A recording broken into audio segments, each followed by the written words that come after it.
કામ તરુણભાઈએ ઘણું સરળ કરી દીધું છે. એક બાળકે એક બહુ મોટા શિક્ષણનો સિદ્ધાંત કીધો. પેલા તરુણભાઈ કીધું ને ક્લાસમાં જાય તો કે ક્લાસમાં ભણાવે છે, એટલે શિક્ષકનું કામ હું બહુ એક્સ્ટ્રીમ થઈને કહું છું, ભણાવે એ ભોટ, ભણાવે એ ભોટ, પણ ભણતા કરે તે શિક્ષક. હમણાં ગીજુભાઈને વાંચવાનો સમજવાનો પ્રયત્ન ચાલે છે, એમાંથી જે સમજાય છે એની સાથે સાથે પેરેલલ એનઈપી જે સમજાય છે એ બંનેને ભેગી કરીને કેટલીક વાત 10-15 મિનિટમાં કરીશ. પણ અહીંયા હું પ્રયાસ કરીશ કે હું ભણાવીશ નહીં. તો તમારા બધા પાસે મોબાઈલ છે, એમાં સર્ચમાં જવાનું છે અને એમાં લખવાનું છે મારી જાદુઈ શાળા. તમારું કામ શરૂ. જેને મળી જાય મારી જાદુઈ શાળા ગુજરાતીમાં, એ હાથ ઊંચો કરજો.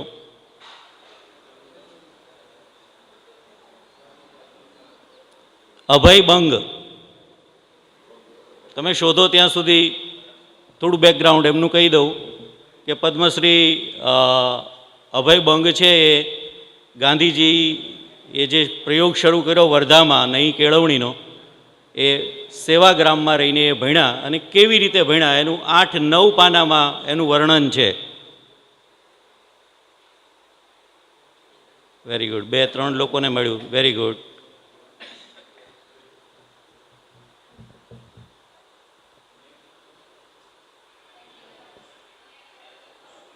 ટોટલ કેટલા લોકોને મળ્યું? હાથ ઊંચો કરશો.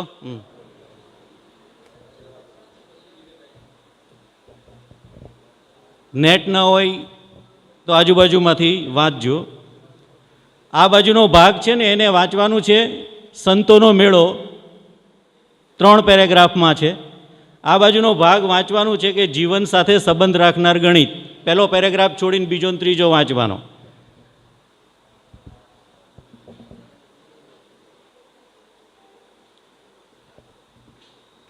જેને વંચાઈ જાય હાથ ઊંચો કરજો.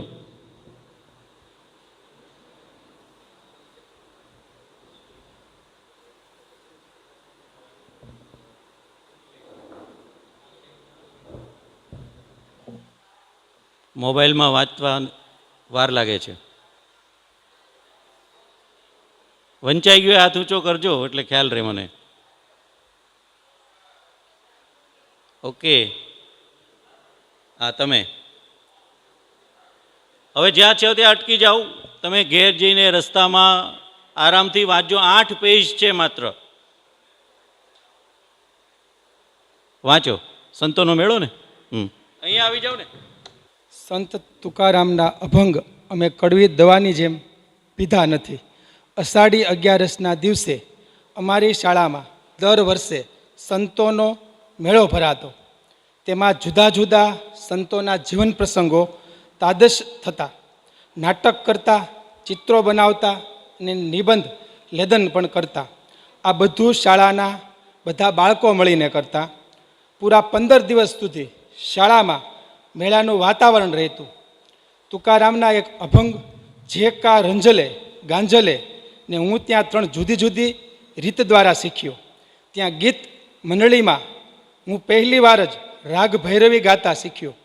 સંતોની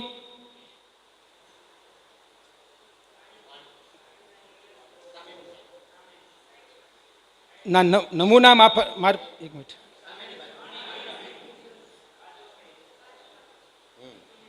વાણી, તેમનો ઇતિહાસ, એમનું જીવન દર્શન વગેરે અમે સહજ રીતે રમતા રમતા શીખ્યા. પરંતુ ફક્ત માત્ર એટલો જ હતો કે ત્યાં ભાષા, ઇતિહાસ, સંગીત, દર્શન આદિ શિક્ષણ લેબલ ન હતા. ઘણા વર્ષો પછી હું એક સરકારી સ્કૂલમાં ગયો. ત્યાં મને કાવ્ય કુસુમાંજલિ નામના ભારે પાઠ્યપુસ્તકમાં તુકારામનું રંજલે ગંજલે અભંગ જોવામાં આવ્યું. તે જોઈને કદાચ તુકારામ પણ દુઃખી થાત.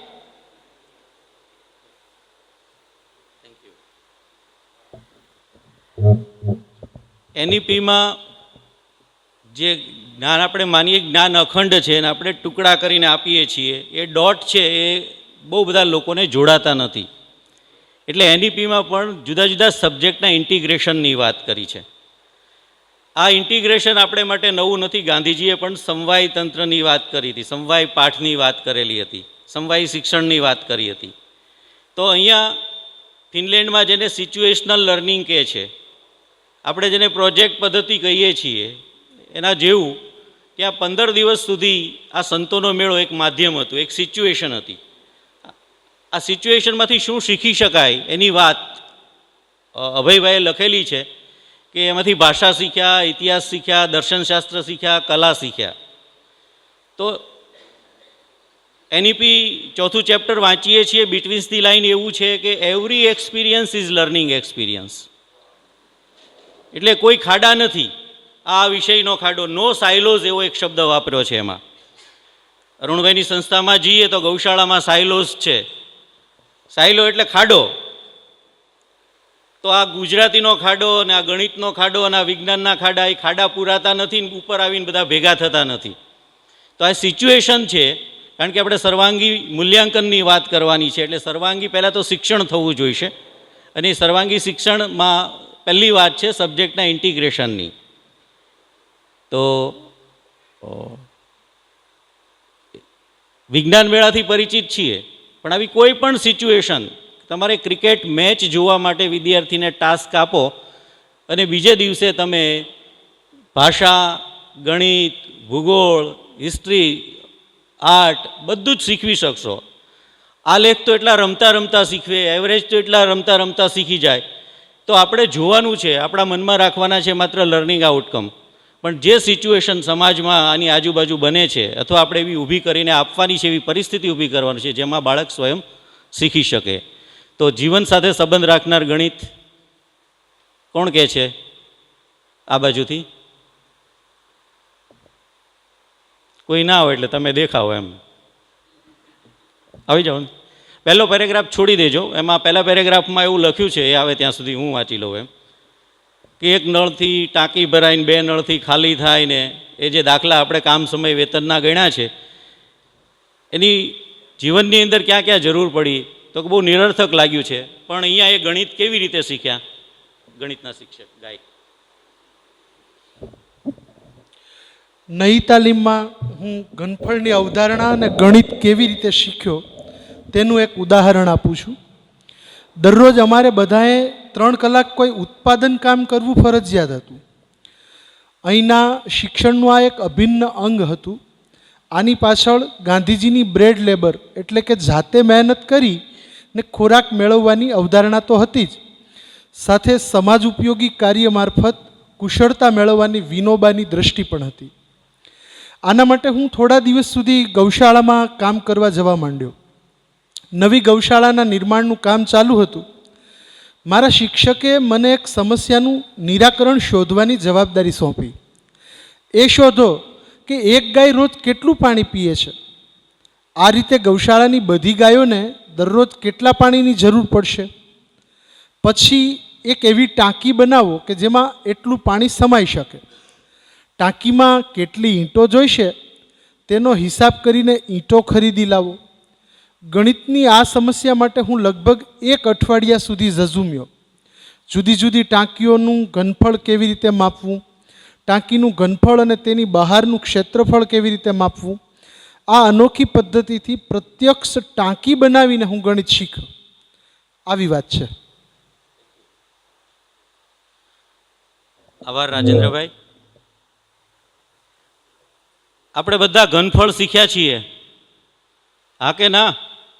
હજી માથા જલે છે, મોઢું આમ ખુલતું નથી. હા, આપણે આમાંથી મોટા ભાગના લોકોએ ઘનફળ ભણાવ્યું છે, હા કે ના? હા. આપણા ઘરમાં, મકાનમાં કેટલા ઘન ફૂટ લાકડું વપરાયું છે એવો કોઈએ માપીને હિસાબ કર્યો છે કોઈ દિવસ? એવું થઈ શકે ખરું? એવું આવડે છે ખરું? તો આ થિયરીની વાત છે. એટલે એનઈપી, ગીજુભાઈ, નઈ તાલીમ, આ બધું જ જ્યારે ભેગું કરીએ છીએ ત્યારે મેં કીધું ને ભણાવે ભોટ, ભણતા કરે તે શિક્ષક. તો એમાં એવું છે કે આપણે બાળકને મજૂર બનાવીએ છીએ. કારખાનામાં જે એક ડાય આપે છે, એટલે કે આપણે શાળામાં એક સૂત્ર આપીએ છીએ, અને સૂત્રને આધારે, ડાયના આધારે જેમ પ્રોડક્શન થાય છે તેમ સૂત્રના આધારે આપણે દાખલા ગણે છે. એટલે બાળક જ્ઞાનનો સર્જક બનતો નથી. બાળક જ્ઞાનનો સર્જક અનુભવના આધારે જ બને છે. આપણે આપી દઈએ છીએ, આપણે પ્રદાન કરી દઈએ છીએ. અને એના માટે બહુ દેશી કહેવત આપણામાં છે કે આપેલું અને તાપેલું ટકતું નથી. તો એને બદલે એનઈપીમાં એ એક્સપિરિયન્શિયલ લર્નિંગની વાત છે. તો બાળક જાતે જ્યારે એ પ્રયોગ કરે છે, એક ગાય કેટલું પાણી પીએ છે ત્યાંથી શરૂ કરીને, ઓબ્ઝર્વેશનથી શરૂ કરીને એવરેજ સુધી આવ્યા હશે, ગૌશાળામાં કેટલી ગાયો છે, અને એ ગાયો માટે જ્યારે પાણીનો અવાડો બનાવવાનો હોય ત્યારે એ પ્રેક્ટિકલ કરે છે, ત્યારે એને ક્ષેત્રફળ, ઘનફળ સહિતના કેટલાય ગણિતના મુદ્દાઓ એ પ્રેક્ટિકલ શીખે છે. ઈંટો છે તો ઈંટોનું માપ શું છે, લંબાઈ પહોળાઈ ઊંચાઈ કેટલી છે, કેટલી જોશે, તો ગણિતના કેટલાય કોન્સેપ્ટ એ પ્રેક્ટિકલી શીખે છે. એટલે આમ જ્યારે આપણે કરીએ છીએ, ચોથું ચેપ્ટર વાંચીએ છીએ, ત્યારે એક્ટિવ લર્નિંગની જ વાત દરેક જગ્યાએ દેખાય છે આપણને. એ પછી વોકેશનલ એજ્યુકેશનને માટે 10 બેગલેસ ડેઝની પણ વાત હોય, કે પુસ્તકની રચનાની વાત હોય, એક્સપિરિયન્શિયલ લર્નિંગ હોય, એક્ટિવિટી બેઝ લર્નિંગ હોય, કે ઇન્ટિગ્રેશન હોય. એટલે સમય મર્યાદામાં વાત કરવાની છે એટલે હું ઝડપથી કહું છું. પણ મને અરુણભાઈ રાષ્ટ્રીય શિક્ષણ નીતિની વાત કરું છું ત્યારે એમ કહું કે નઈ તાલીમ વત્તા આઈટી બરાબર એનઈપી 2020. એટલે એ વખતે આઈટીની વાત ન જ કરે, સ્વાભાવિક છે, હતું નહીં એટલે. પણ આટલું ઉમેરો તો સિદ્ધાંતો તો શાશ્વત છે, સિદ્ધાંતો કાયમી છે. તો 360 ડિગ્રી ઇવેલ્યુએશન માટે આમાં બધું તમે વાંચશો કે રસોડાની કામ કરીને શું શીખ્યા, ખેતીના કામમાં કેવા પ્રયોગ કર્યા. એક બહુ સારી વાત એમાંથી એ છે, જે મેથોડોલોજીની છે, મારે ને તમારે સમજવાની છે. આપણે જે અનાયાસ કેટલીક ભૂલો કરીએ છીએ, એમાંની એક ભૂલ એ છે કે આપણે ધીરજ રાખતા નથી. આપણે એને જવાબ આપવાની પ્રોસેસ ચાલતી હોય છે, જે ક્વિક આવે તો બરાબર છે, ના આવ્યું તો આપણે એને સમય આપતા નથી. વૈયક્તિક ભિન્નતાને બધું જ આપણે ભણેલા છીએ. આપણે ક્યારેય એટલું યાદ રાખવાનું છે કે પરોક્ષ પ્રશ્ન દ્વારા એને એ દિશા તરફ જાય એને માટેનો પ્રયાસ કરવાનો છે. તો એ છેલ્લા પાનાનો પહેલો પેરેગ્રાફ એક વાંચવાનો છે. એની પહેલાં અહીંયા જે અરુણભાઈ બેઠા છે એ પણ એવી જ રીતે શીખ્યા છે આંબલાની અંદર. તો આખી રામાયણ ભજવીને એને માટે જે રીતે રામને બધા હોળીમાં બેસે એ વખતે ધોતિયા બાંધીને પેટ્રોમેક્સના પ્રકાશથી, તો એ વિજ્ઞાનનું ઇન્ટિગ્રેશન પણ થયું. એની એક આઈસ્ક્રીમવાળી જે વાત છે, અરુણભાઈને હું બહુ વિનંતી કરું છું લખવાનું, પણ લખતા નથી, તો હવે એ બોલે ત્યારે રેકોર્ડ કરી લઈએ તો બીજી એક બુક આપણને મળે. તો એમાં શિક્ષકનો જે રોલ છે ને એ આપણે બધાએ બદલવાનો છે. આપણા બધાના નવા અવતારની જરૂર છે, કારણ કે આપણે બધા પ્રદાન કરનારા છીએ, અને પ્રદાન એ ખોટી મદદ છે. બાળક જ્યારે ખુરશી પકડીને ઊભું થવા મથતું હોય છે ને આપણે એને ખુરશીમાં બેસાડી દઈએ છીએ, ત્યારે આપણે એના વિકાસને રૂંધીએ છીએ. બાળક સ્વયં સર્જક છે. દુનિયાનો દરેક માણસ છે એ સર્જક છે, અને આપણે એ સર્જન શક્તિના ખૂન કરીએ છીએ. અને ખૂનના 2 મોટા ઠેકાણા છે, એક છે શાળા અને બીજું છે ઘર. એને જાતે બધું જ કરવું હોય છે. 2 વર્ષના પછીના બાળકને એને કપડાં પણ જાતે બદલવા છે, એને ખાવું પણ જાતે છે, એને એની ડીશ પણ મૂકવા જવું છે, એને મહેમાન આવે ત્યારે પાણી પણ આપવું છે. અને આપણે જેટલી વખત રોકીએ છીએ એટલી વખત એની સર્જન શક્તિના ખૂન કરીએ છીએ. અને વારંવાર ન કરવા દઈને આપણે મદદ કરીએ છીએ, અને ધીમે ધીમે એ પાંગળું થતું જાય છે. તો આખી વાત એનઈપીની અને ગીજુભાઈની બધી ભેગી કરીએ છીએ ત્યારે એવું સમજાય છે કે શિક્ષકનો રોલ છે એ જ્યાં સુધી નહીં બદલાય ત્યાં સુધી કશા જ પરિણામ નહીં મળે. તો અરુણભાઈની વાત નીકળી છે એટલે આઈસ્ક્રીમવાળી પૂરી કરી દઈએ. તો ત્યાં આંબલાની હોસ્ટેલમાં એક વિદ્યાર્થી છે, ભાવનગર ગયેલા, અને ત્યાં જઈને આવેલા. જો કે અરુણભાઈ કહેતો સારું છે તમે તમારી વાતમાં કહો ત્યારે. તો આવીને કીધું એમણે કે મેં આઈસ્ક્રીમ ખાઈને આવ્યો. કેટલા વર્ષ, 50-60 વર્ષ પહેલાંની વાત હશે ને સાહેબ? હા. તો 60 વર્ષ કરતાં વધારે, એટલે સાહેબને 80 થયા હશે તો સ્વાભાવિક છે, 70-75 વર્ષ પહેલાં એ જ્યારે ભણતા હશે ત્યારની વાત છે. તો બાકીના બધાએ કીધું આઈસ્ક્રીમ કેવો હોય? તો કે ધોળો ધોળો હોય, ગળ્યો ગળ્યો હોય, ઠંડો ઠંડો હોય. આઈસ્ક્રીમ ન ખાધો હોય, ન જોયો હોય ત્યારે એની સંકલ્પના જે બંધાઈ દે. તો બાકીના બધા વિદ્યાર્થીઓએ ગુરુજીને કહ્યું, એટલે અહીંયા ગુરુજી નથી કહેતા, અહીંયા તો ભાઈ કહે છે કે શું કરવાનું, અમારે ખાવો છે. તો કે બનાવો. અને બનાવવાની જે પ્રોસેસ છે એમાં આઈસ્ક્રીમ પહેલે દિવસે બન્યો નહીં, હું ટૂંકમાં કહું છું. તો એ શિક્ષકે એવું નથી કીધું કે આમાં આ વસ્તુ ઘટે છે. એણે એમ કીધું કે શું ખૂટતું હશે, શું કરવું પડતું હશે, ત્યાં શું હતું. પેટા પ્રશ્નો પૂછીને એને એક ધ્યેય સુધી લઈ જવાનો છે, અને એ ધીરજ શિક્ષકે રાખવાની છે. એટલે આપણે બધા ઇમ્પેશન્ટ સોસાયટીના સભ્ય છીએ, પણ આપણે ધીરજ રાખીને સતત અવલોકન કરતું રહેવાનું છે. આપણે શું કહેવાય, પેસિવ થઈ જવાનું નથી, પણ આપણે આપણા મોઢે કહેવાનું નથી, એમના મોઢે જ્ઞાનનું સર્જન થાય એના માટેનો પ્રયાસ કરવાનો છે. અને એવી જ રીતે એણે પ્રશ્નો પૂછીને ફરીથી એ બાળક ફરીથી ભાવનગર ગયું કે કયો પાવડર નાખવાનો, શું કરવાનું, જાણીને આવીને ફરીથી જે આઈસ્ક્રીમ બને. તો એ ધીરજનો પાઠ છે આપણા પક્ષે હોવો જોઈએ. એટલે ફરીથી કહું, આપી દેવાનું નથી. તમે જ્યારે આપી દો છો ત્યારે એ ઉપભોક્તા બની જાય છે, એને બદલે આપણે એને સર્જક બનાવવાનો છે જ્ઞાનનો. આવી જ વાત જાદુશાળામાં તમે ખેતીના પ્રયોગની વાંચશો કે બધાને એક એક ક્યારી આપવામાં આવેલી હતી. એ ક્યારીની અંદર બધાએ જુદી જુદી શાકભાજી વાવેલી હતી. અભય બંગે એના ગુરુજીને જઈને પૂછ્યું કે મારો છોડ જલ્દી મોટો થઈ જાય, મારા રીંગણ મોટા થઈ જાય, એને માટે મારે શું કરવું? તો ગુરુજી શું કીધું હશે? સામાન્ય રીતે આટલી વાત હોય તો પણ હું પૂછું શિક્ષકોને કે શું કીધું હશે, ત્યારે આપણે ટેવ પ્રમાણે બોલવા લાગીએ છીએ. એણે કીધું હશે કે ખાતર આપવું ને પાણી આપવું ને ખેડ કરવી ને નિંદામણ કરવું ને આવા બધા જવાબ આપણે આપીએ છીએ. એના શિક્ષકે એવું કીધું નહોતું.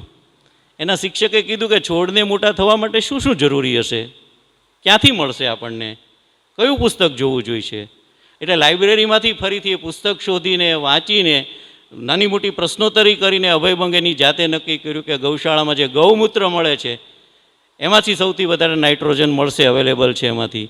એટલે એ સવારે વહેલા જાગે અને 2 બાલડી ગૌમૂત્ર ભરીને એના ક્યારામાં છાંટી દે, અને પરિણામે એનું એક રીંગણ છે 1.5 કિલોનું થયું. બજારમાં વેચવા ગયા તો કોઈએ ખરીદ્યું નહીં. અને પ્રયોગ સફળ કહેવાય કે નિષ્ફળ કહેવાય? સફળ કહેવાય કે નિષ્ફળ કહેવાય? પ્રોસેસ મહત્વની છે. એટલે આપણે એ ધીરજ રાખવાની છે. અને નિષ્ફળ જાય તો શું? બધા પ્રયોગ સફળ થાય?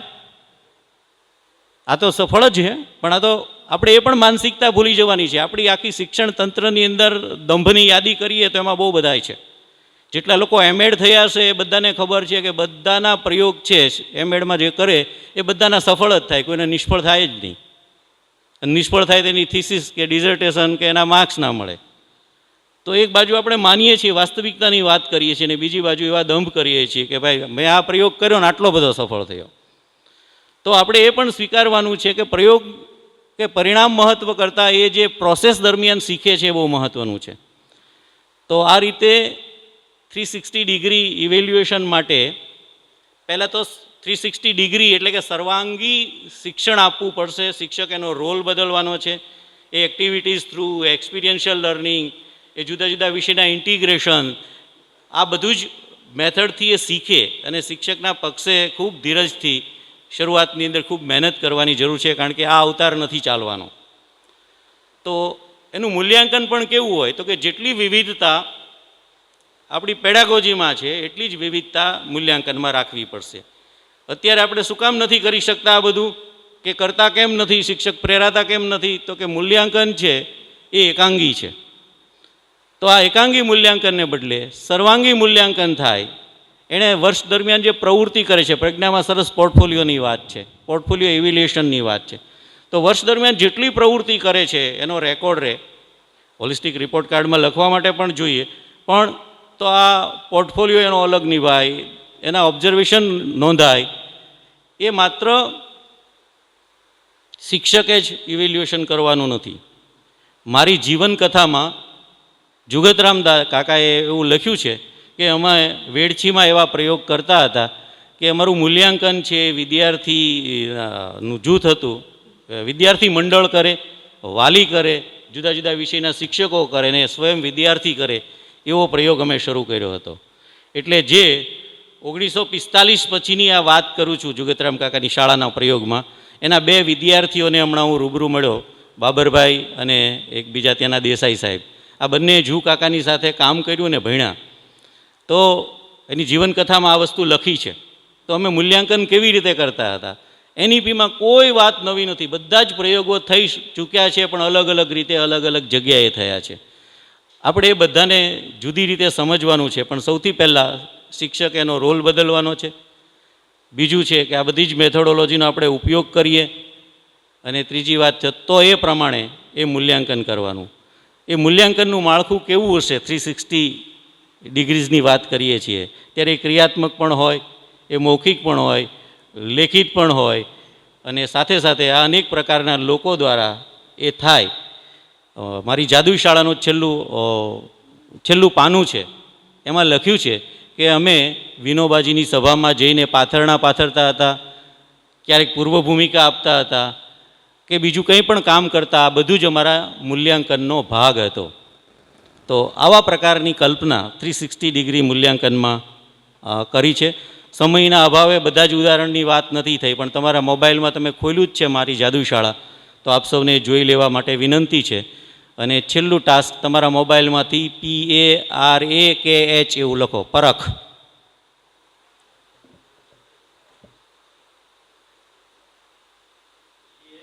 PARAKH, પરખ.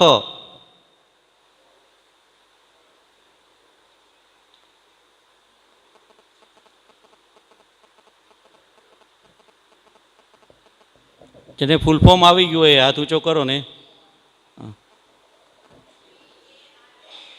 કેચ, હા બોલો ચંદ્રેશભાઈ.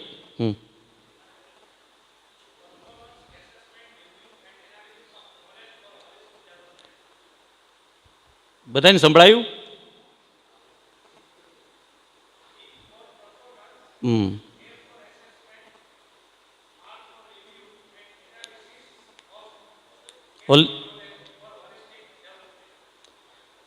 તો આપણે જોતું રહેવાનું છે. એમાં આ બધી જ વાત એનઈપીમાં જે કરી છે એનું અમલીકરણ કરવાની, એની નીતિ આપવાનું કામ છે. એ પરખ સંસ્થાની સ્થાપના થઈ ચૂકી છે, એણે એનું કામ કરવાનું શરૂ કર્યું છે. આશા રાખીએ કે વહેલી તકે આપણને 360 ડિગ્રી ઇવેલ્યુએશન પરની આપણને એ કોઈ સજ્જડ માર્ગદર્શન મળે.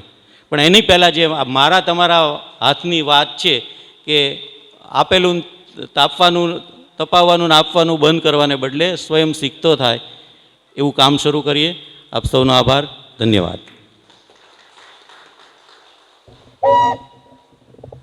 આભાર માનનીય જોશી સાહેબ.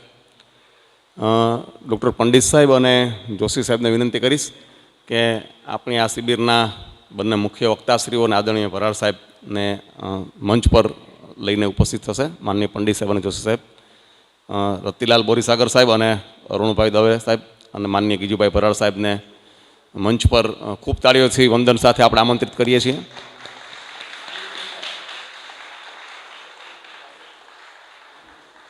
બે મહાનુભાવો 80+ છે અને બાકીના મહાનુભાવો 75+ છે, અને છતાં પણ સતત સક્રિય રીતે આપણી સાથે શિક્ષણ સમાજ સાથે જોડાયેલા છે.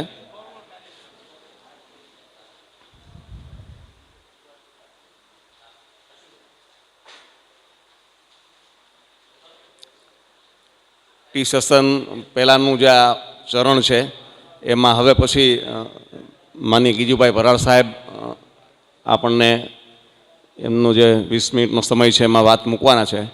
ત્યારે માનનીય ગીજુભાઈ ભરાડ પ્રાદેશિક લોકવિજ્ઞાન કેન્દ્ર રાજકોટ ત્રંબાની વિવિધ પ્રવૃત્તિ સાથે સંકળાય છે અને વિશિષ્ટ પરિચય આપવા માટે બ્રહ્માનંદ વિદ્યા મંદિર ચાપડાના અમારા પ્રિન્સિપાલ શ્રી ભાવિનભાઈ જોશીને વિનંતી કરીશ કે માનનીય ભરાડ સાહેબનો પરિચય આપશે.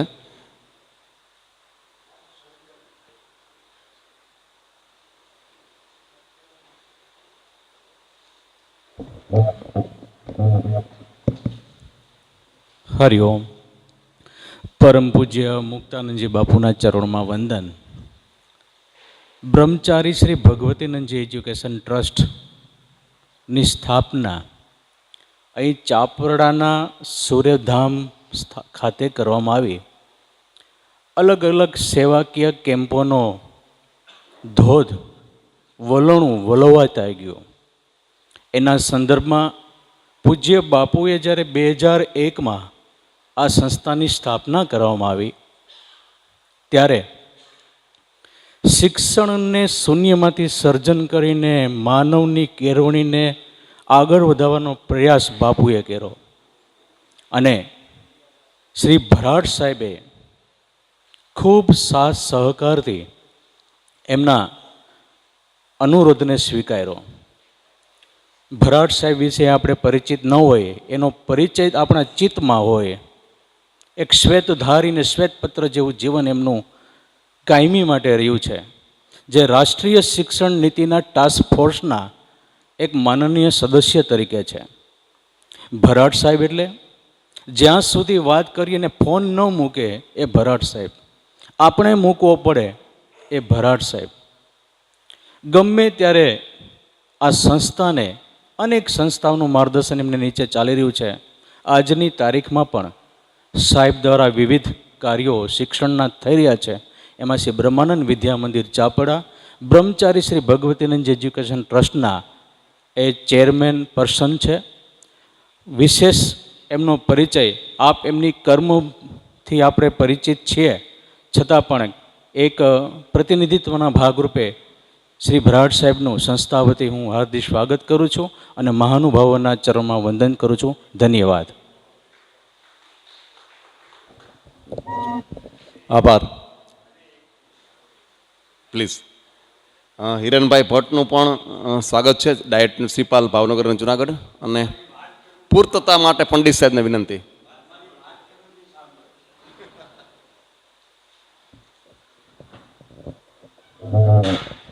ભરાડ સાહેબ આવ્યા એટલે ખાસ ઊભો થયો. કાલે પેલું સૌરાષ્ટ્રના ગણિતની વાત કરી હતી, યાદ આવ્યું કે આખા સૌરાષ્ટ્રનું ગણિતનું પરિણામ આખા ગુજરાતના ઝોનમાં સૌથી નીચું આવ્યું. કોણે ભેખ લીધો? ભરાડ સાહેબે. 2 વર્ષમાં ગણિતનું સ્તર આપણે ઊંચું લાવ્યા. ભરાડ સાહેબ બીજી ચેલેન્જ આવી જ હમણાં. રાવ સાહેબ સાથે ગયા અઠવાડિયે બેઠો હતો. એ કે પાછું સૌરાષ્ટ્ર નીચે ગયું ગણિતમાં. તો કીધું અમે તૈયાર છીએ સાહેબ, એ ફરી આપણે તૈયારી કરવાની છે. ચાલો, જય હો.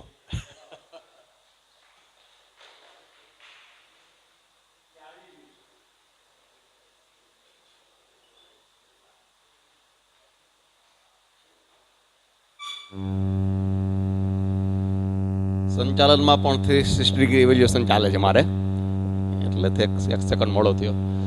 તો ઘણા એમ કે ગીજુભાઈ એટલે હજી ગીજુભાઈ બધેકા અને ગીજુભાઈ ભરાડ એમ, એટલે હું બે સાચા છે, બે પોતપોતાના. પેલું વાર્તાનું વિજ્ઞાન છે ને આ આપણું વ્યવહાર વિજ્ઞાન છે, એટલે બંને ગીજુભાઈ આદરણીય છે. તો પ્રાદેશિક લોકવિજ્ઞાન કેન્દ્ર સાહેબે વાત કરી એ પ્રમાણે 30%થી નીચું પરિણામ લાવતી શાળાઓનું સૌરાષ્ટ્રનું કાર્ય, અને વિજ્ઞાન પ્રયોગશાળામાં પણ ન હોય, વિજ્ઞાન છે એ સાયન્સનો પાર્ક પણ હોય એવો કન્સેપ્ટ સમગ્ર રાજ્યમાં મૂકનારા આપણા સૌના આદરણીય. અને બીજો એક ઈર્ષાનું તત્વ મને તો એ લાગે છે કે વિજ્ઞાન સાથે સાથે મનોવિજ્ઞાનના પુસ્તકોમાં પણ એટલું જ સાહેબનું પ્રદાન. એટલે વિજ્ઞાન અને મનોવિજ્ઞાનનો સેતુ એટલે માનનીય ભરાડ સાહેબને વિનંતી છે. ભરાડ સાહેબને પુનઃ એકવાર તાળીઓથી વધાવીએ અને વિનંતી કરીએ કે 3 જિલ્લાના એવોર્ડી શિક્ષકોને આપ માર્ગદર્શન આપો. માનનીય ભરાડ સાહેબ. આપ સૌ જુદા જુદા ક્ષેત્રમાંથી અહીંયા આવેલા છો અને આજના મુખ્ય વિષયના અનુસંધાનમાં આપણે જે વાત કરવાની છે અને એ સમયે ડાયસ પર બેઠેલા સન્માનનીય અને શિક્ષણમાં જેણે પોતાનું આખું જીવન આપી દીધું એવા માનનીય શ્રી અરુણભાઈ જોશી સાહેબ વિશેની વાત તો કરી જ કે પહેલાં પ્રાથમિક શાળાથી છેક GCRTના હેડ તરીકે રહ્યા એ જોશી સાહેબ, પંડિત સાહેબ, રતિભાઈ અને અહીંયા કેટલાક વિદ્વાનો પણ એવા બેઠા છે કે જે ખરેખર શિક્ષણમાં ઘણું કરી શકે એમ છે. મિત્રો, ભાષાના અનુસંધાનની ભૂમિકા ઉપર, માતૃભાષાની ભૂમિકાના અનુસંધાનમાં અથવા તો પરીક્ષાના પરિણામની અંદર માતૃભાષામાં આપણી પરિસ્થિતિ શું છે એની કેટલીક બાબતો તો આપણે બધા જ જાણીએ છીએ. કોઈને ખબર ન હોય એ પ્રકારની વાત તો નથી જ, પણ તેમ છતાં પણ આપણે શું કરવું જોઈએ એનો કોઈ ચોક્કસ રસ્તો આપણે ગોતી શક્યા નથી, અથવા તો ગોતી શક્યા હોઈએ તો એનો અમલ કરી શક્યા નથી, અથવા અમલ કરવાની આપણી તૈયારી છે તો ડિપાર્ટમેન્ટ આપણને અમલ કરવા દેતા નથી. અને આ ભૂમિકા ઉપર આપણે કઈ પદ્ધતિથી કામ કરીએ અને તો આપણે આ કોઈ પણ વસ્તુ છે એની ફલશ્રુતિ મેળવી શકાય. આખરે કોઈ પણ મીટિંગ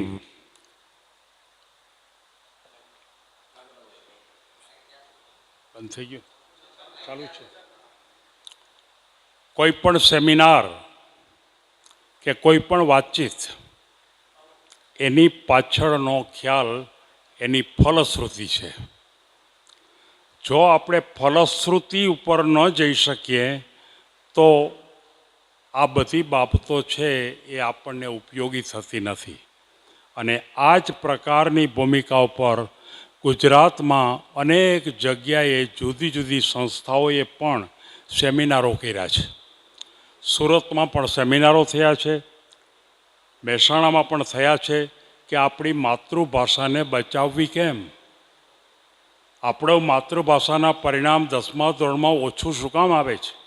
અને એના માટે સૌથી અગત્યની વાત એ છે કે માતૃભાષાની ભૂમિકામાં બધાની ફલશ્રુતિ એક જ આવે છે કે આપણા શિક્ષકોનું જ્ઞાન ઓછું છે. કોઈની ટીકા કરવાની વાત નથી, કોઈને બ્લેમ કરવાની પણ વાત નથી, પણ જ્યારે બધા જ માણસો, બધા જ સેમિનારો, એમાંથી જો એક જ પ્રકારનું જ્ઞાન આવતું હોય, એક જ પ્રકારની ફલશ્રુતિ આવતી હોય, તો આપણે વિચાર કરવો જોઈએ કે એને માટે શું કરવું. જો એને માટે ચોક્કસ આયોજન કરવા માટે આપણે નક્કી કરીએ કે દાખલા તરીકે આખા ગુજરાતમાં આપણે રાતોરાત પહોંચી ન શકીએ, અને પહોંચવાનો પ્રયત્ન કદાચ કરીએ તો પણ શક્ય નથી. પણ જેમ એક વખત ગણિતની પરિસ્થિતિ નબળી હતી અને વિદ્યાર્થીઓના પરિણામો માત્ર 30% જ આવતા હતા, ત્યારે પંડિત સાહેબ જ્યારે GCRTમાં એડ હતા ત્યારે એક ચોક્કસ પ્રોજેક્ટ સૌરાષ્ટ્ર પૂરતો નક્કી કરેલો. એ પણ આખા ગુજરાત માટે નહોતો કર્યો, અને એ પણ મોડેલના ફોર્મમાં. અને એની અંદર 3 વેકેશનના ગાળામાં આ પ્રયત્ન કર્યો. કેવી રીતે ગણિત ભણાવવું, ગણિત એ તર્ક છે, ગણિત એ કોઈ ગોખવાની વાત નથી. અને જે બાબતો આજે શાળા કોલેજોમાં અને એમાંય સેલ્ફ ફાઇનાન્સ કોલેજોમાં જે ગોખાવે છે, એ આખી પદ્ધતિને ફેરફાર કરી અને કેમ કરવું એના માટેનો પ્રયત્ન થયો, અને એના પરિણામો પણ સારા આવ્યા. મારું એ સૂચન છે કે આના માટે આપણે ચોક્કસ નીતિ નક્કી કરીએ અને આપણે વિચાર કરીએ કે આપણે ગુજરાતની અંદર તો નહીં પહોંચી શકીએ, પણ આપણે સૌરાષ્ટ્ર પૂરતું કામ કરવું છે, કદાચ ન પહોંચી શકીએ. આપણી કદાચ મર્યાદા હોય, આપણે એવા તજજ્ઞો તૈયાર કરી શકીએ નહીં, તો આપણે એવો વિચાર કરવો છે કે આપણે એકાદ જિલ્લા પૂરતું કામ કરીએ. અચ્છા, એ પણ શક્ય ન લાગતું હોય તો એકાદ તાલુકા પૂરતું કામ કરીએ. કંઈક મોડેલ આપણે બતાવીએ. જ્યાં સુધી આપણે મોડેલ નહીં બતાવીએ અને શિક્ષકોની ક્વોલિટી કયા પ્રકારની હોવી જોઈએ, એણે કેટલું જ્ઞાન પ્રાપ્ત કરવું જોઈએ, એની વાત એની પાસે પહોંચાડવી પડે. પહોંચાડ્યા પછી એને રાતને દિવસ યાદ કરાવવી પડે. આપણે 2-5 દિવસ વાત કરી અને પછી આપણે 2-5 મહિના સુધી જો ભૂલી જઈએ તો આ કામ આગળ ન વધી શકે. હું એમ માનું છું કે આનું કામ જેમ અત્યારે 3 જિલ્લા માટે પંડિત સાહેબે સ્વીકાર્યું છે, તો પહેલાં આપણે 2-3 મહિનાની અંદર આ 3 જિલ્લાની અંદર ઉત્તમ ભૂમિકા ઉપર, પરીક્ષાની ભૂમિકા ઉપર અને માતૃભાષાના પ્રચાર માટે આપણે શું કરવું. તમે જો આ કોઈ નાની લડત નથી. ભારતને આઝાદ કરવા માટે જેમ બધા જ સૈનિકો નીકળી ગયા હતા અને રાત દિવસ એ લોકો કામ કરતા હતા, ફરતા હતા, ઓલું કરતા હતા, ત્યારે ભારતને આઝાદી મળી. તો આ જ્યારે ખરેખર આપણી માતૃભાષા ઉપર એક હલ્લો થયો છે, ચારે બાજુએથી હલ્લો થયો છે, આપણે પણ માતૃભાષા ભૂલતા જઈએ એવી પરિસ્થિતિ આપણી આવી છે, આપણી પણ. તો એવા વખતે આપણે ખરેખર આક્રમક પ્રયત્ન કરવો પડે. ઢીલા પ્રયત્નથી કામ નહીં થાય. આપણી વાત કદાચ ગમે તેટલી વાત કરશું તો પણ આપણો અવાજ આપણે કદાચ જુનાગઢ જિલ્લાની બહાર નહીં પહોંચે. આપણે એને પહોંચાડવા માટે મોડેલ જ આપવું પડશે. અને એ મોડેલ આપવા માટે આપણે વિચાર કરી લઈએ, પ્લાન કરી લઈએ કે કેવી રીતે કામ શરૂ થશે. હું થોડીક મારી વાત કરી દઉં એટલે મને ખ્યાલ આવે કે આપણે કઈ રીતે કામ કરી શકાય. સમજો બધા કરે જ છે, કરવા માટે તૈયાર પણ છે, બધા જ વિચારે છે, પણ આગળ ડગલું ભરાતું નથી. આગળ ડગલું કદાચ ભરાય છે તો આગળ વધવા માટે આપણને કોઈક ધક્કો મારે છે, પાછા હતા ત્યાં ને ત્યાં. આપણને આગળ આવવા દેતા જ નથી. એક ડગલું ભર્યા પછી અહીંયા આગળ સ્થિર થવા દઈએ તો બીજું ડગલું ભરીએ ને. પણ એક ડગલું ભરી ક્યાં તો આપણી ઉપર ચારે બાજુથી ધક્કો આવે, પાછા આપણે ત્યાં ને ત્યાં પહોંચી જઈએ છીએ. પણ એ ડગલાની સામે આપણે સંઘર્ષ કરવો પડે. અને એ સંઘર્ષ કરવા માટે કોઈક નાની પુસ્તિકા તૈયાર કરી. આ પુસ્તિકામાં ગુજરાતના શિક્ષકો છે, એટલે કે આપણા જુનાગઢ જિલ્લાના શિક્ષકો છે, એણે પોતે શું કરવું એની તાલીમ આપી. આ તાલીમ આપવા માટે ખાસ નિષ્ણાંતો 4-5 જણા હોય કે જે પોતે પોતાનો ભોગ ખૂબ આપવા માગે છે, એવી વ્યક્તિઓને તાલીમ આપે. તાલીમનો અર્થ આઉટપુટ છે. જો આઉટપુટ આપણે ન આપી, સ્ટીફન કોવેએ 7 હેબિટ્સ ઉપર વાત કરી છે. દુનિયામાં 7 હેબિટ ઉપર આપણે જો કામ કરીએ તો આપણે ક્યાંના ક્યાં પહોંચી જાય. અને એમાં સૌથી પહેલી હેબિટ એણે એમ કીધું છે કે તાલીમ. આપણે પણ બધા તાલીમ આપીએ છીએ, ગવર્મેન્ટમાં શિક્ષણ ખાતામાં પણ તાલીમ આપીએ છીએ, પણ આપણે કંઈક નવા સ્વરૂપે તાલીમ આપીએ, નવી ભૂમિકા ઉપર તાલીમ આપીએ. ગવર્મેન્ટ આપણને મદદ કરશે એ વાતને આપણે અત્યારે બાજુમાં રાખીએ. અને આપણે શું કરી શકશું? બધું જ ગવર્મેન્ટ કરે, બધું જ શિક્ષણ ખાતું કરે તો સમાજના તજજ્ઞો, સમાજના નિષ્ણાંતો, સમાજમાં જે આ વાતને સમજે છે કે ખરેખર માતૃભાષાનું મહત્ત્વ કેટલું છે, એને થોડું આગળ આવવું પડે. પોતાના સમયનો થોડોક વધારે ભોગ આપવો પડશે. અને કોઈને પણ એમ કહેવામાં આવે કે તમે આવો એટલે દોડીને આવવું પડશે, પોતાની તાકાતથી, પોતાના પૈસાથી અને પોતાના અન્ય પ્રકારના રોકાણથી. જો આટલી તૈયારી હોય તો આપણે કામની શરૂઆત કરવી જોઈએ. અધવચ્ચે કામ મૂકી દેવું ન જ જોઈએ. એ પ્રકારની ભૂમિકા ઉપર બહુ ગંભીરતાથી વિચારો. મોટા ભાગના આપણા શિક્ષણના કામોની અંદર અધવચ્ચે મુકાઈ જાય છે. અધવચ્ચે મુકાઈ પછી આપણે કાંઈ નથી કરી શકતા. કોઈ પણ વસ્તુ, કોઈ પણ ક્રિયા, કોઈ પણ ઘટના, એની પાછળ જ જો તજજ્ઞો પડી જાય તો એ પ્રાપ્ત થાય ને થાય જ. હવે આપણે ક્યાં અધૂરું પડે છે? આપણને એમ થાય કોણ કરી શકશે? કોઈ નહીં કરી શકે. એકલો માણસ કોઈ નહીં કરી શકે. હું પણ નહીં કરી શકું, અન્ય કોઈ નહીં કરી શકે. પણ એના તજજ્ઞો, જે પાયાની ભૂમિકા ઉપરના તજજ્ઞો છે ને, એણે કામ કરવું પડશે. અને એણે પોતાનો એક તાલુકો સંભાળી લો. માત્ર આપણા જુનાગઢ જિલ્લાના જે કાંઈ 22-23 તાલુકા છે, તો આપણે 22-23 યુવાનોની જરૂરિયાત છે કે જે ગુજરાતી સારું જાણતા હોય. આજે ભણાવવામાં ગુજરાતી આવે છે, એ ગ્રામ્ય વિસ્તારમાં ગુજરાતી સાચું ભણાવવામાં આવતું નથી. સાચું ભણાવવામાં નથી આવતું એનો અર્થ ખોટું ભણાવવામાં આવે છે મારો કહેવાનો ભાવાર્થ નથી, પણ અધૂરું ભણાવવામાં આવે છે. જે કાંઈ ભણાવવામાં આવે છે એનું મૂલ્યાંકન કરવામાં એ લોકો 35 સુધી પણ પહોંચી શકતા નથી. તો હવે એને કેટલું ભણાવવું જોઈએ? આપણને ખબર છે કે કોઈ પણ ભાષાનો સૌથી અગત્યનો અંગ છે એ વ્યાકરણ છે, અને વ્યાકરણ માટે એની કોઈ ટર્મિનોલોજી છે એ વ્યાકરણની ભાષા એમએ ગુજરાતીમાં કરેલા શિક્ષકોને પણ ખબર નથી. વાસ્તવિકતા સ્વીકારવી જ પડશે. આજના શિક્ષણની અંદર માસ્ટર ડિગ્રી લેનારા એવા છે કે જે કોઈને કોઈ મોટા પ્રશ્નો લખીને ઠીક લાગે એમ લખી પાસ થઈ જતા હોય છે, કદાચ માર્ક પણ જાજા લાવતા હોય છે, પણ એની પાસે કોઈ એક પેરેગ્રાફ તમે લખાવી ન શકો. એક કોઈ ડ્રાફ્ટિંગ કરવું હોય તો એમએ પાસ થયેલો ગુજરાતીનો શિક્ષક એકમાત્ર નાનો એવો કાગળ લખી શકતા નથી. એવા શિક્ષકોને મેં જોયા છે, અને એ આપણે જોયા છે એટલે ખાલી જોઈએ જ રાખીએ એવું નથી મારો કહેવાનો. હવે એને એમાંથી બહાર કાઢીએ. એ લોકોની પણ તૈયારી છે કે અમારી પાસે આવો, અમને માર્ગદર્શન આપો. બધા એમ કહે છે કે અમારે આમ કરવું જોઈએ ને અમારે આમ, પણ અમને ખબર નથી પડતી અમારે કેમ દિશા બદલવી. અમારા સંચાલકો છે એ ધ્યાન નથી રાખતા. તો એને આપણે ટેકો આપી, અને ટેકો આપ્યા પછી આપણે નાની નાની પુસ્તિકાઓ, વ્યાકરણની પુસ્તિકા, ઉમાકાંતભાઈએ ખૂબ સારું કામ કર્યું છે. ઉમાકાંતભાઈએ બહુ એકદમ ટૂંકાના ફોર્મમાં આખા વ્યાકરણને એણે વણી લીધું છે. ગુજરાત સરકાર પાસે અનેક વાર એણે પ્રયત્ન કર્યો, પણ પ્રયત્નમાં એ નિષ્ફળ ગયા છે. અને મેં પણ એના માટે પ્રયત્ન કર્યો હતો, પંડિત સાહેબે પણ કર્યો હતો, પણ આપણે એમાં સફળ થતા નથી.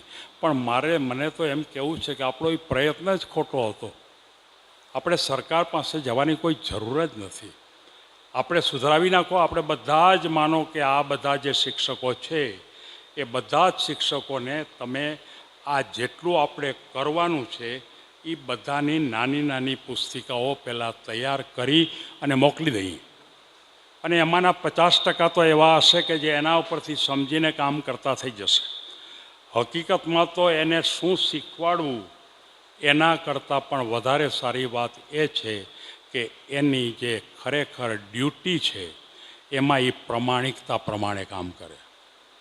પોતાને ખબર જ છે કે આજના પીરિયડમાં મારે જવાનું છે, પણ સાચા અર્થમાં પ્રમાણિકતાથી આખો પીરિયડ લે છે. આખા પીરિયડમાં બોલબોલ કરવાની જરૂર નથી, પણ એની સાથે વાર્તાલાપ કેમ કરી શકાય એને ખબર છે. એને ખ્યાલ નથી. ગયા વખતે ભણાવ્યું હતું એ આજ આપણે વાત કરવી જોઈએ 5 મિનિટ, એ વાત એને ખબર છે છતાં કરતા નથી. આજે આખા પીરિયડમાં આપણે ભણાવ્યું એની 5 મિનિટમાં છેલ્લે વાત કરવી જોઈએ, એ બધાને ખબર છે પણ કરતા નથી. એ એમ માને છે કે એમાં કાંઈ વાંધો નહીં, સારું મેં ભણાવી દીધું છે, હાઈ ક્લાસ કરી દીધું છે. પણ કોઈક વાર તમે એને પૂછજો તો ખરા કે તમે ભણાવ્યું છે એ ઉયગું કેટલું. આપણે નિરાશા ઉત્પન્ન થશે. આપણને એમ થશે કે આપણે ધીરું પડવું, આપણે ઝડપી બનવું, આપણે શાંત રહેવું, આપણે વધારે ક્યાંકથી જાજુ આપવું, તો આ દુનિયામાં દરેક સારું કરશો એમાં કોઈકને કોઈ ગમશે નહીં. કોઈકને તમે ઝડપી ભણાવશો તો નહીં ગમે, કોઈકને ધીમું ગણાવશો તો નહીં ભણે, કોઈકને જાજુ ભણાવશો તોય નહીં ગમે, કોઈકને થોડું ભણાવશો તોય નહીં મળે. બધા જ પ્રકારના માણસો આ દુનિયામાં છે. હવે એવી પોઝિશનની અંદર સૌથી અગત્યની વાત છે કે વિદ્યાર્થીને પોતે ભણતા કરો. એમને પહેલાં ભણવા તો દેતા જ નથી આપણે. હું નેધરલેન્ડમાં ગયો હતો એક એન્જિનિયરિંગ કોલેજમાં. બહુ સારી કોલેજ હતી. લેબોરેટરી એટલી બધી સારી હતી કે આપણે કલ્પના ન કરી શકાય એટલી લેબોરેટરી. પણ ત્યાં ક્લાસરૂમ નહોતો એકેય. એટલે મેં એમના કીધું એના ડીનને કે ક્લાસરૂમ ક્યાં? એટલે કે કયો ક્લાસરૂમ? કે ક્લાસરૂમની ક્યાં જરૂરત છે? કે ક્લાસરૂમમાં શિક્ષકે ભણાવવાની જરૂરિયાત છે જ નહીં. કે આ બધા વિદ્યાર્થીઓ પોતાને રૂમમાં બેઠા છે, મહેનત કરે છે, ને અમે બધા લાઈનમાં બધા એક્સપર્ટ વ્યક્તિઓ બેઠેલા છે. એને ન ખબર પડે તો આવીને પૂછી જાય. કદાચ આપણે એમ માનશું કે આ ઉચ્ચ વર્ગ માટેની વાત થઈ, ઊંચા અભ્યાસક્રમની વાત થઈ, પણ નીચા અભ્યાસક્રમમાં પણ આપણે વિદ્યાર્થીઓને ભણવા દેતા નથી. એને એકલા ભણવા આપો. તમે માનો કે એની પાસે વિજ્ઞાનની વાત હોય તો તમે કોઈ સળીઓ મૂકી દો, કાચના ટુકડા મૂકી દો, કે કદાચ તૂટેલી ફૂટેલી કોઈ બોટલ મૂકી દો અને પછી એમ કહો કે આમાં તું રમકડા બનાવો. એને વિજ્ઞાનના સાધન બનાવો એમ નહીં કહેવાનું, રમકડા બનાવો. અને એ રમકડા બનાવીની વાત કરશે ત્યારે આપણને કલ્પના પણ નહીં આવે કે કેટલી વસ્તુ બહાર નીકળે છે. આવું કેટલાકે કર્યું છે, ઘણું બધું કર્યું છે. અને એટલા માટે આ વખતે અમે ત્યાં રમેશભાઈ ઓઝાના જે એવોર્ડ શિક્ષકોને આપે છે એમાં અમે એવા શિક્ષકોને પસંદ કરવાના છે કે જે શિક્ષકો રમકડાથી ભણાવતા હોય, સાધનોથી ભણાવતા હોય, બહુ લાંબા લાંબા લેક્ચરોથી ભણાવતા ન હોય, એને પસંદ કરવાના છે. હવે કેટલાક એમ કહેશે કે અમે તો એના કરતાં વધારે હોશિયાર છીએ. હોશિયાર તમે જ્ઞાનમાં હશો, હોશિયાર કદાચ તમે એને સમજાવવામાં હશો, પણ અમારો કન્સેપ્ટ તો એ છે કે રમકડાથી ભણાવો છે. હવે જો રમકડાથી ભણાવતા હો તો જ તમને એવોર્ડ મળશે આ વખતે, નક્કી કરેલું છે. એટલે કે આપણે તમે બધા હો તો તમે ગુજરાતીની ભૂમિકા પણ રમકડાથી ભણાવી શકાય. ગણિત જ નહીં, ભાષા પણ શીખવાડી શકાય. અને ભાષાની ભૂમિકા ઉપર પણ જો આપણે કામ કરીએ તો એ વસ્તુ પૂરેપૂરી શક્યતા છે. નવી શિક્ષણ નીતિ NEPમાં તમે જુઓ કે જોશી સાહેબ હતા, અમે કામ કરતા હતા, પણ એ જે કામનો અનુસંધાન 100% મને નથી સમજાણો. મિટિંગમાં હતા પણ કેટલીક બાબતમાં શું કરવું એ ખબર જ ન પડે. ગવર્મેન્ટની આખી સિસ્ટમ એવી હોય કે આપણે શું એને એમ કહે કે તમને અમને અમારી સમિતિમાં તમને મૂક્યા છે તો અમારે કરવાનું શું છે, તો કાંઈ કરવાની વાત ન આવે. પણ એની પાછળનો ઉદ્દેશ માત્ર એક જ છે કે વિદ્યાર્થીને ભણતા કરો. બીજો ઉદ્દેશ એ છે કે સ્કિલ એટલે કે આવડતનો વિકાસ કરો. ત્રીજી વાત એ છે કે શક્ય ત્યાં સુધી એક્સપેરિમેન્ટ ઉપર, પ્રયોગ ઉપર તમે કામ કરવાનો પ્રયત્ન કરો. આ ભૂમિકાનો સંદર્ભ છે. હવે તમે જોઈ શકશો આપણે 10મા ધોરણના વિદ્યાર્થીઓ એને માટે જ આપણે ગુજરાતીના વિષયને કેમ ભણાવવું એની જો શરૂઆત કરશું તો પરિણામ વધારે આવશે નહીં. એની શરૂઆત પાયાથી કરવી પડશે.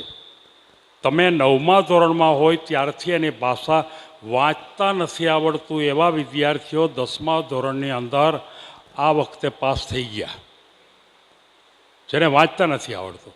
મને હમણાં એમ કહેતા હતા કે હું 4 વાર ઉપરા ઉપર 10મામાં નાપાસ થઈ ગયો અને આ વખતે પાસ થઈ ગયો.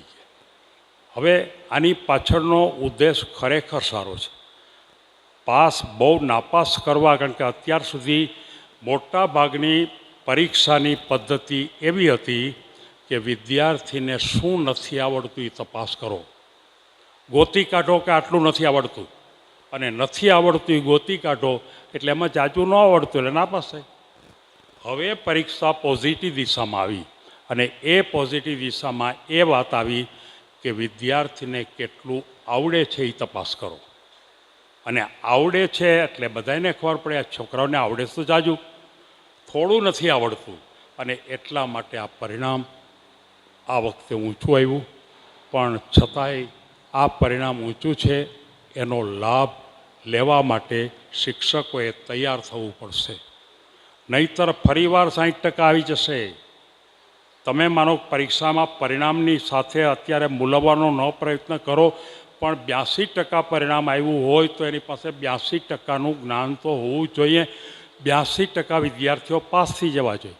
અને એમાંથી જો ગુજરાતીમાં જાજા નાપાસ થાય તો મને એમ લાગે છે કે ગુજરાતીના શિક્ષકોએ જ ભેગા થઈને આ કામ કરવું જોઈએ. અમારું કામ જ નથી આ. ગુજરાતીના શિક્ષકોમાં એવો પ્રાણ નથી કે ભેગા થાવ. ગુજરાતીના શિક્ષકો આમાં ન કરી શકે કે અમને રસ્તો બતાવો, અમારે શું કરવું. તમે આવી શકો જ્યારે આપણે એને રસ્તો બતાવવા જવાનો છે તોય વાંધો નથી. વાત સાચી એ છે કે આપણે એને રસ્તો બતાવવા જવું જોઈએ.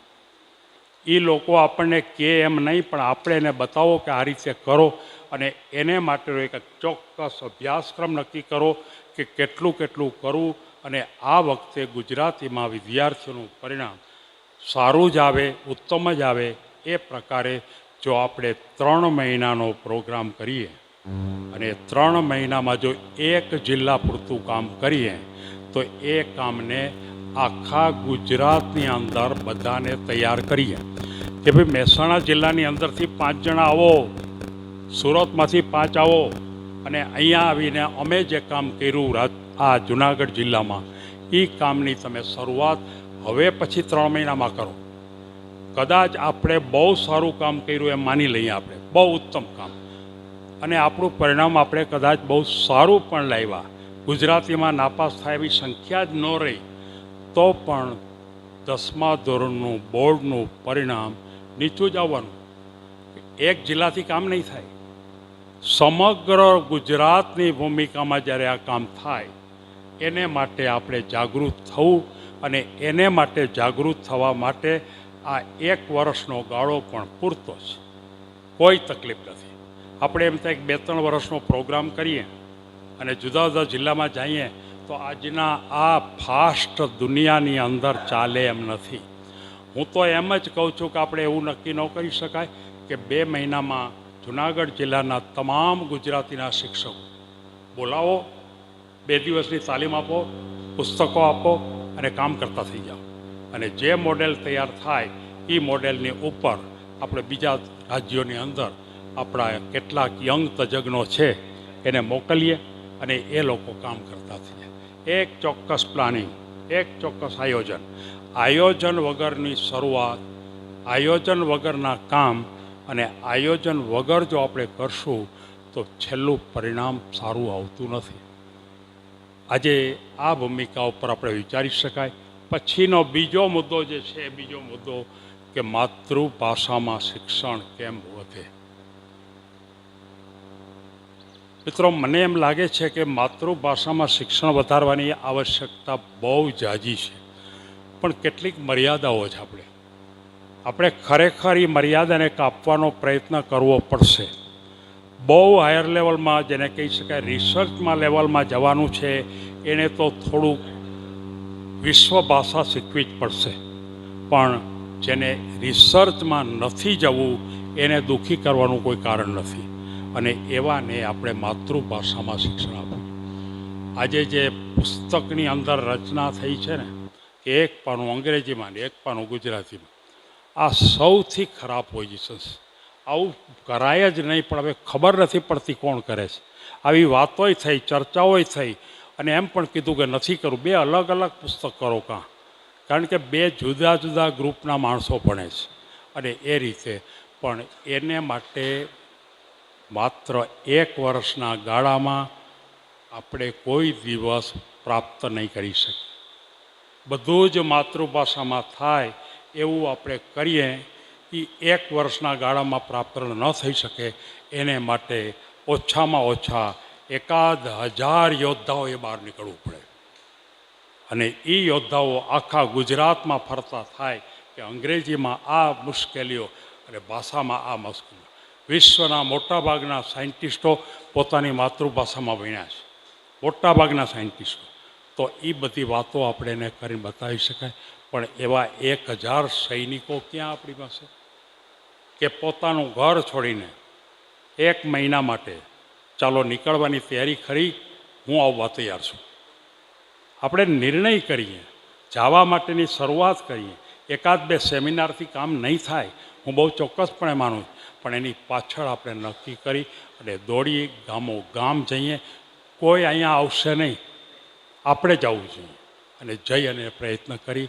પણ પહેલો પ્રોજેક્ટ આપણો જે છે એ સૌથી અગત્યનો છે કે આ વખતે આપણે એક એવો રેકોર્ડ તોડીએ કે માતૃભાષામાં એટલે કે ગુજરાતીની અંદર 10મા ધોરણના પરિણામમાં જે બધા જ વિષયોમાં સૌથી નીચે છે એ થોડાક ઉપર આવે. બધાય સીધો 1લો નંબર નહીં આવે એનો, પણ થોડાક ઊંચા આવે એવો પ્રયત્ન કરી અને બધાએ અંદરથી જાગૃત થઈએ. આપણો અંદરથી ઉત્સાહ વધારીએ. હું પણ કંઈક કરીશ, મારે પણ કરવું છે. પંડિત સાહેબ કે એની ટીમ કે કદાચ આપણે જોઈ શકશું કે અન્ય જીટીએ એના ડાયરેક્ટર હોય કે કદાચ આ ડાયટના પ્રિન્સિપાલ હોય, એ એકલાનું કામ નથી. આપણે પડખે ઊભું જ રહેવું પડે. હજારોની સૈનિકમાં ચાલો આપણે નક્કી કરી કે જુનાગઢમાં આ રીતે કામ કરવા માટે કેટલા તૈયાર છે. હું આવવા તૈયાર છું, હું આવીશ, પણ આપણે તૈયાર થઈને દોડવું પડશે, જઈને ઉઠાડવા પડશે. એ સૂતેલા છે બધાય, અને સૂતેલા છે એટલે આપણે એને સોવડાવી દીધા છે. એ નથી સૂતા, આપણે સોવડાવી દીધા છે. અને જો આ પરિસ્થિતિમાં આપણે સહયોગ કરીએ તો આપણે એક જ વર્ષમાં એટલે કે 1925ની માર્ચની પરીક્ષામાં આપણે ગુજરાતીનું પરિણામ સૌથી ઓછું તો નહીં હોય, એના કરતાં થોડુંક વધારે આવશે. અને એને માટે ભોગ કેટલો આપો છો. વિજ્ઞાનનો નિયમ છે કે તમે પરિણામ જે જોતું હોય એના પ્રમાણમાં ભોગ અપાય. તમે જેટલી શક્તિનો ઉપયોગ કરો એટલી જ શક્તિ બહાર આવે. આપણે શક્તિ થોડી વાપરીએ અને જાજુ વાર આવે એવી આપણી જો અપેક્ષા હોય તો એ વિજ્ઞાનના સિદ્ધાંતની વિરુદ્ધ છે અને એ ભૂમિકા છે. મિત્રો, ઘણી બધી વાતો કહી શકાય. પરદેશનું શિક્ષણ શું છે આજે બહુ જાજી જગ્યાએ જવાનું થયું છે, પણ આજે આપણે આપણો વિષય નથી એટલે એના વિશે વાત કરતો નથી. હું ક્યારેક મારા પોતાના વિડીયોમાં હું દરરોજ રાતે 8 વાગે શિક્ષણની ભૂમિકા ઉપરનો વિડીયો મૂકું છું, માત્ર ને માત્ર 5 કે 7 મિનિટનો. તમે કોઈક વાર એમાં મેં પરદેશના બધા જ દેશમાં શિક્ષણ કેવા પ્રકારનું છે એના ઉપરના પણ વિડીયો મૂક્યા છે. ભારતની અંદર એનઈપી એના માટેના પણ વિડીયો મૂક્યા છે. ભણાવવું કેવી રીતે જોઈએ એ પણ મૂક્યા છે. વિદ્યાર્થીઓને ખરેખર કેવી રીતે એની સાથે વાત કરવી, કેવી રીતે એને સમજાવવા. તોફાન કરતો હોય તો એ વાંક એનો નથી, આપણો છે. એ વિદ્યાર્થીના માર્ક નથી આવતા તો એ ઠોઠ એ નથી, શિક્ષક ઠોઠ છે. આપણે એમ કહીએ કે માર્કના દ્રષ્ટિએ મૂલવાય નહીં, પણ ધારો કે એક ક્લાસની અંદર વિદ્યાર્થીના સરેરાશ માર્ક એ એના ક્લાસ ટીચરના માર્ક છે. સરેરાશ માર્ક કે બધાય વિદ્યાર્થીનો સરવાળો કરો અને વિદ્યાર્થીની સંખ્યા વડે ભાગી નાખો. એ માર્ક કોના? તો કે એ ક્લાસ ટીચરના માર્ક. એટલે ક્લાસ ટીચરે પોતાને આ માર્કમાં વધારો કરવા માટે જે વિદ્યાર્થીઓ ધ્યાન રાખતા નથી, રસ લેતા નથી, આપણે માત્ર 20% વિદ્યાર્થીઓ માટે 80% કામ કરવાનું છે. અને 80% વિદ્યાર્થીઓ છે એના ઉપર 20% કામ કરવું. અમુક તો તૈયાર જ છે, કાંઈ કરવાની જરૂર નથી, પણ બાકીના જે 20% છે એના ઉપર તમે કોક દી પૂછો તો ખરા, બેટા તને તકલીફ શું છે? કોક દી એના માનો કે વાંસામાં ખભા પર હાથ મૂકીને એમ તો કે તારે કંઈ તકલીફ હોય તો મને કહેજે. પ્રોત્સાહન આપવાનું શિક્ષકો ભૂલી ગયા છે, પ્રોત્સાહન આપતા જ નથી, મોટા થઈ ગયા. તમને કદાચ ખબર ન હોય કે અમુક દેશની અંદર તો માધ્યમિક શાળા સુધી, પ્રાથમિકમાં તો બરાબર છે, પણ માધ્યમિક શાળામાં પણ શિક્ષકે ઊભા ભણાવવાની છૂટ નથી. વિદ્યાર્થીને હારોહાર બેસી જવાનું, પલોઠીવાળી બેસી જવાનું, આમ ભણાવવાનું છે. ત્યાં તમે એમ કહો કે ઊભો ભણાવવું એટલે એનો અર્થ એ થયો કે છોકરાઓ સામે બેઠા એમ વિચાર કરતા હોય કે કોક મોટા આવ્યા છે અને હમણાં 2-4 સલાહો આપણને આપશે કે તું ખોટું ન બોલતો ને તું આમ ન કરતો, અને પાછા બેસી જશે કે. અને એ રીતે આપણે આ ભૂમિકા બતાવી છે. મારે માત્ર આટલી જ વાત કહી ને મારી વાત પૂરી કરું છું. ધન્યવાદ. આભાર માનનીય ભરાડ સાહેબ. માઇક સરખું ચાલે તો લાઇટ ન ચાલે, લાઇટ ચાલે તો માઇક ન ચાલે. અને 2 વાત કરીને આપણે 3 બહેનોને અભિનંદન આપે કે ત્યાં ટ્રી બ્રેક લઈ લીધી છે એની રીતે, પણ આપણે લેવા માગીએ છીએ. તો ટ્રી બ્રેક પહેલાં મહત્ત્વની જાહેરાત એ કે